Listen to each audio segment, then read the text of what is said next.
안녕하십니까. 이 좋은 세상 만들기 부자 프로젝트 20%의 힘입니다. 5월 26일 주간 브리핑입니다. 이번 한 주는 제 예상이 아주 잘 맞는 한 주였는데요.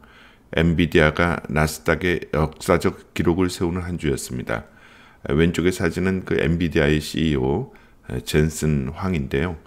젠슨 황은 대만 출생으로 63년 2월생이니 한국으로 따지면 8일 학번, 저와 같은데요. 부럽습니다.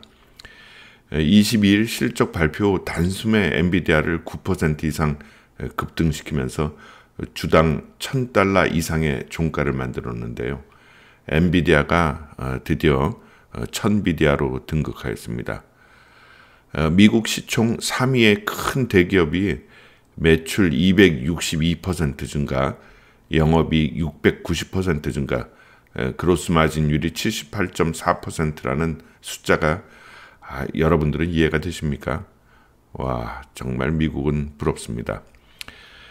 금주의 주식 기초 상식으로는 저번 주에 이어서 주식 거래 시에 발생되는 세금 문제 중 종합소득세와 관련되어 말씀드리도록 하겠습니다. 나스닥의 주봉입니다. 나스닥은 주간 기준으로 1000비디오 덕분에 1.41% 상승하면서 역사적 신고가를 가볍게 돌파했습니다. 5주 연속 상승입니다. 미국 증시에는 Sell in May, 즉 5월에는 팔아라라는 말이 있는데요. 금년에는 그 공식이 맞지 않고 있습니다. 또 다른 통계로는 Summer Rally라는 말이 있는데요. 공식적으로는 미국 메모리얼 데이, 즉 5월 마지막 주 월요일부터 레이버 데이인 9월 첫 번째 월요일까지 주식시장이 올라간다는 통계인데요. 이건 뭐 맞을지 궁금합니다.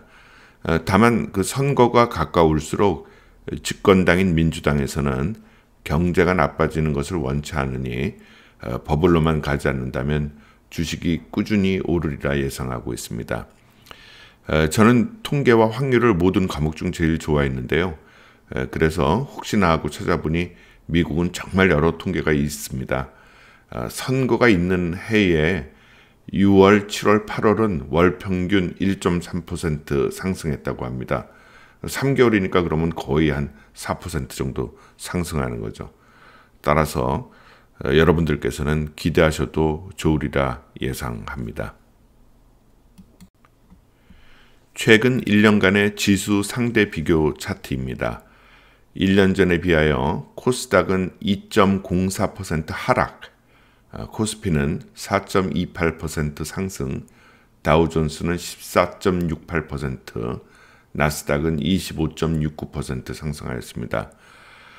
국내 주식하고의 격차가 점점 더 벌어지는 것 같습니다. 삼성전자가 엔비디아 사업에 끼지 못하면서 단기간으로는 박탈감이 더 커질 것 같습니다. 국내 주식 투자하는 분들이 불쌍합니다. 같이 투자를 시작한 1월 29일 매수 이후의 수익률인데요. 적립식 계좌는 8.84%, 목돈 계좌는 총 자산으로 계산 시 7.16%이고 현재 주식 비중은 60%입니다. 환율과 예수금의 이자, 배당금 등을 합한 실제 수익률은 현재까지 15.21%입니다.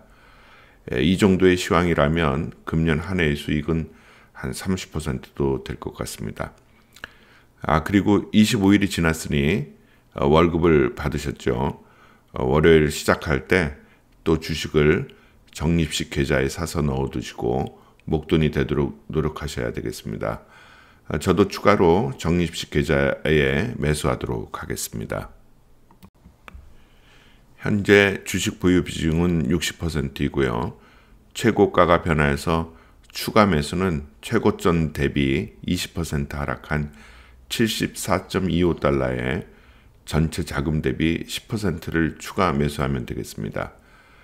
저번에 80.77달러에 매수한 QLD는 96.92달러에 매도하시면 되겠는데요.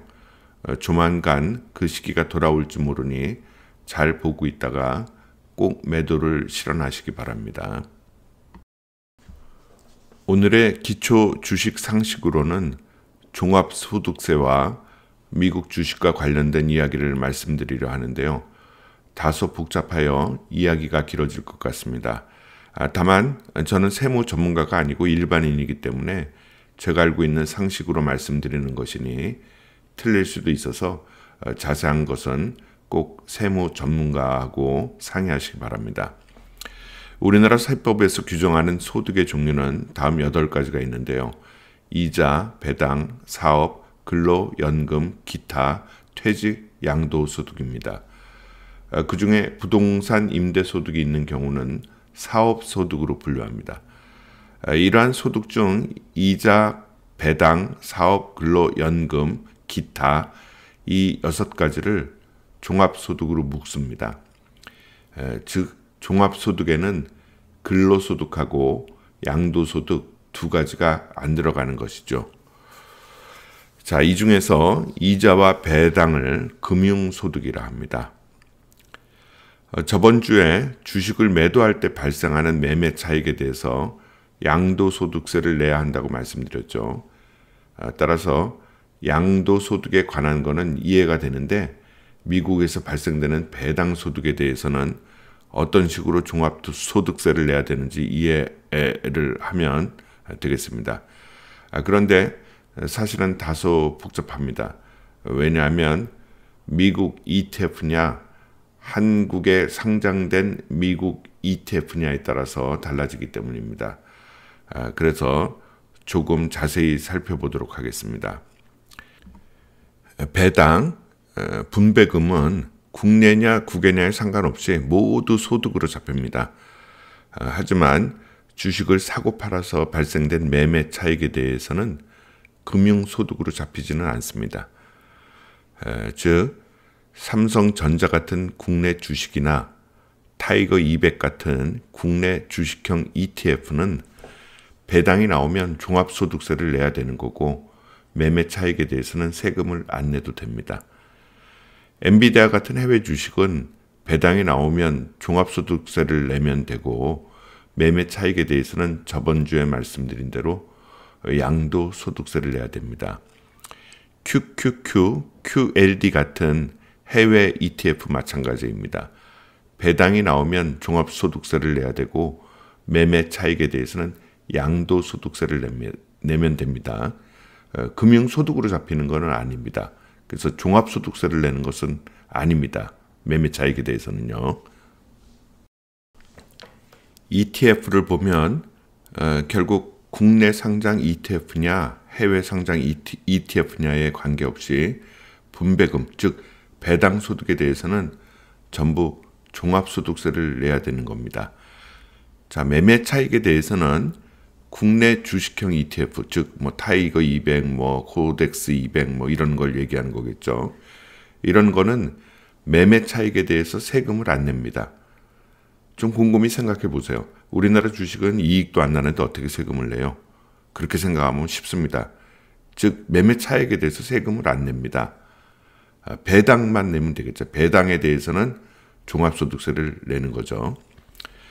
그러나 기타, 즉 석유에 관련된 ETF라든지 레버리지를 이용한 ETF라든지 이런 거는 매매 차익에 대해서 종합소득세를 냅니다. 해외 상장된 ETF, 우리가 주로 이용하는 거죠. 위에 그 테이블에서 제일 오른쪽 거 얘기하는 겁니다. 예를 들면 TQQQ, QLD, SCHD 이런 그 ETF를 말하는 거죠. 다시 말하지만 이 ETF에 대해서는 배당금에 대해서는 종합소득세를 내야 되고 매매 차익에 대해서는 종합소득세는 안 내지만 양도소득세를 내는 것이죠. 결론적으로 말씀드리면 결국 이익에 대해서는 다 종합소득세를 내든 양도소득세를 내든 내는 거라고 생각하면 되는데 다만 국내 주식은 손해볼 때도 많아서 매매 차익에 대해서 돈을 낼 게 별로 없으니 또 그리고 주식 활성화 차원에서 매매 차익에 대해서 양도소득세도 안 내고 종합소득세도 안 낸다 이렇게 생각하시면 제일 간단합니다. 자, 채권은 어떨까요? 채권도 채권 자체의 매매 차익에 대해서는 소득으로 잡히지 않습니다. 하지만 ETF인 경우, 채권형 ETF에 대해서는 ETF니까 요거는 매매 차익에 대해서 그 위 그래프의 그 국내 ETF의 기타에 들어가니 배당 소득으로 잡혀서 종합소득세를 내야 합니다. 자, 이제 월급을 받는 사람이라면 좀 더 복잡하게 되는데요. 지금의 표는 우리의 과세 표준입니다. 만약에 연봉을 5억을 받는다고 가정하면 표에서 보면 구간에 대한 세율 40%가 적용이 돼서 세금을 내겠죠. 자, 이럴 때 이 사람이 국내 발행 해외 ETF의 차액에 대한 수익이 만약에 3천만 원이 있었다면 어떻게 될까요? 국내 발행 해외 ETF이니 금융소득에 해당이 되어 종합소득세 대상이 됩니다. 2천만 원은 원청징수에 해당이 되니까 15.4%의 세금이고 원천징수인이 신경 안 써도 되죠. 1천만 원에 대한 종합소득세만 내면 되는데 기존 연봉이 5억 원에 이제 5억 1천만 원이 되는 셈이니까요. 1천만 원에 대해서 세율 42%가 적용돼서 420만 원을 추가로 내야 됩니다. 세금 폭탄이 됩니다. 만약 이 사람이 국내 발행 해외 ETF가 아니고 우리처럼 직접적인 해외 ETF, 즉 QLD, TQQQ 등에서 소득이 발생되었다고 한다면 양도소득세에 해당하는 220만 원만 내면 되겠습니다. 2천만 원까지는 약 5%도 차이가 나니 합쳐서 120만 원의 세금 이득이 되는 셈이죠. 따라서 대략 연봉 5천만 원이 넘는 경우는 국내 발행 해외 ETF보다 해외 발행 ETF가 세금적인 면에서 더 이득일 것 같습니다. 자, 제 계산이 맞는지요? 제가 틀렸으면 누가 저에게 좀 이야기를 좀 해주세요. 역시 세금 문제는 복잡합니다. 자, 하여간에 결론적으로 이래저래 미국 주식에 투자를 하는 게 정답인 것 같습니다. 예, 지금까지 이 좋은 세상 만들기 부자 프로젝트 20%의 힘이었습니다. 감사합니다.